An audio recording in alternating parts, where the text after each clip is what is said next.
Layoffs are coming, and I believe we are just in the beginning stages of this. I recently had multiple collaborations with Scott Walters as well as Travis from the Real Estate Mindset, and multiple times I brought up about layoffs coming. I just said Google layoffs in, and you're going to see a lot of different companies basically show their cards and show that they're really on shaky ground in terms of not being able to sustain the growth that they previously had with the pandemic and the infiltration of money and manipulation of money and low interest rates and so forth. But today I came across a Business Insider article that goes through a lot of companies, and I just want to review these companies with you guys and talk a little bit about what you guys can do as well to protect yourselves now and in the future. So let's go ahead and dive into this. Amazon shows as many as 10,000 employees. Amazon is planning to cut roughly 10,000 tech and corporate roles. The cuts, which would be equivalent to about 3% of Amazon's workforce, would be the largest in company history. This comes after Amazon abandoned multiple projects this year in an effort to cut costs. The next one, we got Juul, about 400 people. E-cigarette company Juul plans to lay off about a third of its workforce, or roughly 400 people. Now, e-cigarette companies, they're going after unsuspecting teenagers and trying to get them hooked. So curious as to why a company like this would be cutting their workforce. If anything, you'd think that these kids are addicted to it and they would be capitalizing on that and making a lot more money, but maybe that there's a lot of competition in that market. In any case, e-cigarettes are bad for you guys. Don't get hooked. Coinbase, about 1,000 people plus another 60 people. The cuts come after Coinbase previously reduced its staff by 18% to ensure we stay healthy during this economic downturn. And that's another thing that I'm seeing from a lot of the CEOs is we're trying to do everything that we can do to protect ourselves in this basically economic downturn. Everybody's talking about it now. 12 months ago, it was not, it was far from that. Everybody's, excited about the growth and acquisitions and how much money these companies are making. But what goes up comes back down. Redfin, 13% of its staff. Now this guy, Glenn, I've been talking about this guy for a bit, Glenn Kelman, in terms of being one of those housing cheerleaders. If you look back, I'd say probably about 12, 14 months back, this guy was a big proponent of the real estate market and how everything is fantastic, everything is great. And if the market does turn, we're going to see a small correction. We're not going to see anything drastic. And now, they are in the muddy waters right now, laying off 862 employees, which is about 13% of their workforce. And they are shutting down the home flipping business. And I think the home flipping business, not just this company, but Open Door as well as Zillow, a lot of these companies were in trouble because they got to a point where they were just not able to turn a profit on flipping properties any longer. Meta, more than 11,000 employees. Mark Zuckerfuck, he's something else. It's about 13% of their workforce.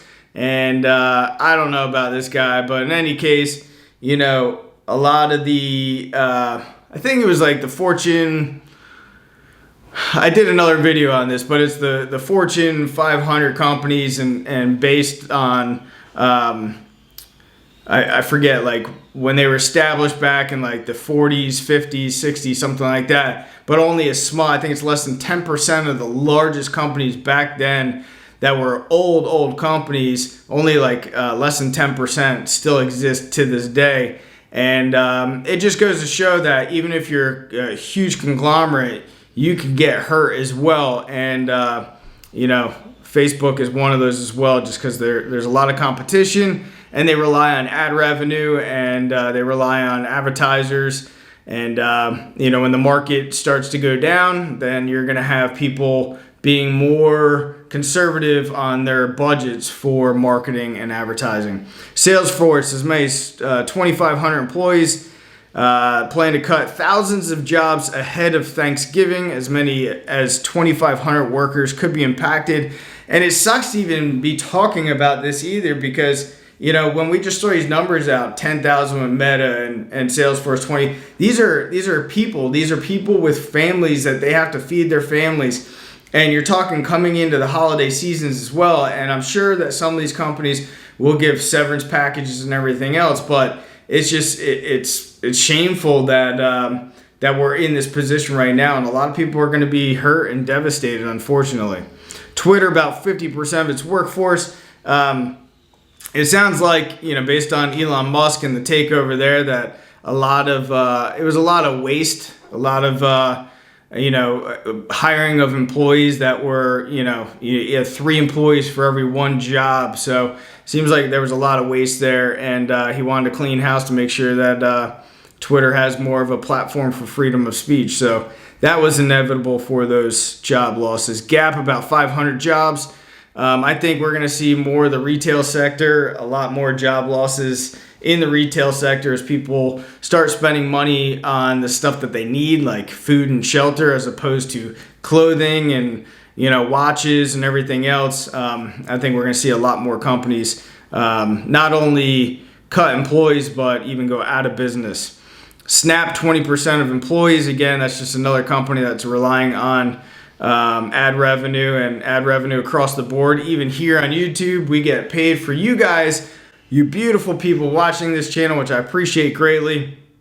When you guys watch this, we get ad revenue, and across the board, I think that a lot of people who are YouTubers have seen their ad revenue income decrease as well. Wayfair, about 870 employees. Wayfair is a furniture and home goods store, and says they're going to cut about 5% of its global workforce. They're a pretty good competitor of Amazon. But again, people are not buying furniture and everything else. They're buying the necessities right now because of inflation and everything else. Robinhood, more than 1,000 people between 20 and 21. Check this out. Robinhood grew from 700 people to 3,800 people. Robinhood was forced to slash headcount by 9%. In August, it said to announce another 800 job layoffs, which is about 23% of its staff. Peloton, 4,600 people. You had, during the pandemic, you had everybody, all these fitness centers couldn't even be in business, which is still astonishing to me, whatever side you are on with the pandemic and everything else. I mean, it just, depending on what state you were in and everything else, I mean, it just crushed the economy. But fitness centers had to basically close down, so everybody's trying to work out and stay fit inside their homes. Peloton blew up, and they had to try to keep up with demand, and unfortunately, it's biting them in the ass. Shopify, about 1,000 workers. 7-Eleven, I was surprised to see this, but not really. They cut 880 corporate jobs in Ohio and Texas, wake of the company's 2020 purchase of rival Speedway. Interesting to see that, but I guess when they consolidate, they had to get rid of obviously some corporate employees. But also, there's other companies out there like Wawa that I think kicks the shit out of 7-Eleven, and there's some others as well. Some good competition out there. Vimeo, 6% of its workforce. That's again not having as much ad revenue come in. And Tesla, 200 employees. Rivian, GoPuff, I don't even know what that is. Delivery startup. Remax, 17% of its workforce.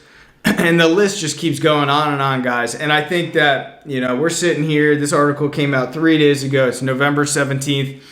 And the list is going to keep going on. So a couple of notes that I have here for you guys. I believe that we had a lot of CEOs, a lot of executives. I believe that there a lot of mismanagement. They had a lot of smart people miscalculating, and whether that was to fatten their own independent pockets with no regard to their employees of what the future would hold. You have to have a forecast, an outlook as to what's going on in the future. If you don't, then, you have no preparation. And that's why, part of this channel is trying to get people to prepare for the real estate markets ahead. And a lot of us have been saying on this channel, as well as other channels of like-minded people in real estate, is we're trying to prep for what's going to happen in the future. And we knew eventually the real estate market would start to basically peak out, shift, and start to go down, and we're in that period right now. And now it's, how far down is this thing going to go? I truly believe that all the equity that was gained during the pandemic is going to be eradicated. So, and it could go even further as well. But we have to forecast for the future. And I think a lot of these companies, like CEOs, CFOs, and everything else, they are not forecasting for the future. And unfortunately, the people, they're fat and happy. They got plenty of money in their pockets. Despite what happens, even if their companies go BK, they are financially fine, but employees are not. So we're going to talk about that a little bit too. One thing before I want to talk about what you guys can do is the companies that are out there, you probably haven't even heard of them yet. They're the smart ones, the financially lean ones, the ones that are working out of their basement or out of their garage or whatever the case is, or just small startups. Those companies and that have cash ready to go, they have lines of credit ready to go. These guys are going to be the ones that are going to come through, and they're hopefully we don't see a big bailout session for companies and everything else, because the bailouts, all that does is stop small companies from thriving. And assuming there are no bailouts in different industries, these smaller companies are going to get the best of the best employees. They're going to get all these employees that are being laid off, and they're going to be able to cherry pick the best of the best. And you're going to see some of these small companies just thrive coming into the future, in my opinion. So what can you guys do? You got to protect yourself. If you are hired by an employer, if you're not self-employed, I would continually have conversations with other employers, other people in other companies. Start networking within that industry that you love and you enjoy. Network in those industries with other people, because you never know if your name is going to be on that ballot to get booted out of that company, and then you have somebody that you've networked really well, developed a relationship. That person might not be somebody who's actually hiring, but that they could give you a good referral or reference to HR or whatever the case is, or the hiring manager of that company. So talk to other people, talk to other companies, network within other companies in your industry.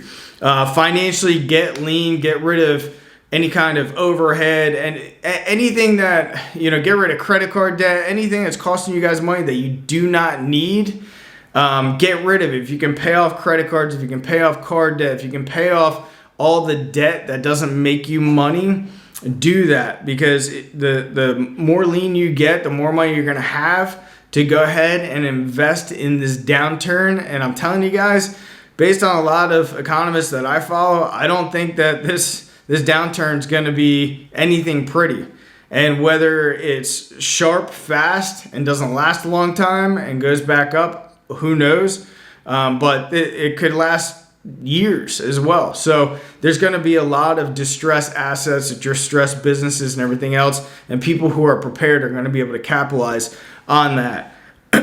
Get your credit up as well, because coming into the new market, I think that a lot of people are going to need to get financing, especially even in the real estate sector. When property values come down, you're going to be able to get in probably with very little money down, buy real estate, but you're going to need the credit there too. So work on your credit. Getting your credit up is not as hard as you think. You just got to tackle it. And you can do it yourself. You don't need to hire anybody either. And then lastly, how else are you making money? Is there ways that you can make money outside of your regular job? If there are, then do it. Can you house hack? Can you make money that way to reduce your cost of living? Do it. Anything you can do to generate income outside of your day-to-day job is going to only benefit you, especially if you don't need that money. You can stack that money away, have it for a rainy day and or for future investments.